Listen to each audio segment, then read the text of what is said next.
সকাল সকাল ব্যাগ গুছিয়ে চলে এসেছিলাম কলকাতা স্টেশন। এখানে এসে দেখি ঝমঝম করে বৃষ্টি পড়ছে। তারপর একটা ট্রেন এসে দাঁড়ালো। আমিও ট্রেনটাকে ধরবো বলে দৌড়াতে দৌড়াতে এগোতে লাগলাম, কিন্তু দৌড়াতে তো পারছি না, রাস্তা ভিজে গেছে, দৌড়াতে ধপাস করে পড়বো। তারপর ট্রেনে উঠে পেয়ে গেলাম আমার পছন্দের সাইড লোয়ার সিট। তারপরে রিলস বানাতে বানাতে এগিয়ে চললাম।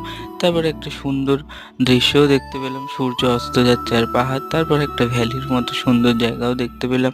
তার মাঝখানে খাওয়া দাওয়াও হয়ে গেছিলো। তারপর হঠাৎ করে অন্ধকার নামলো আর শিব ঠাকুরও দেখতে পেলাম। তারপর দেখতে পেলাম আমি বেনারসের গঙ্গার ওপর দিয়ে যাচ্ছি।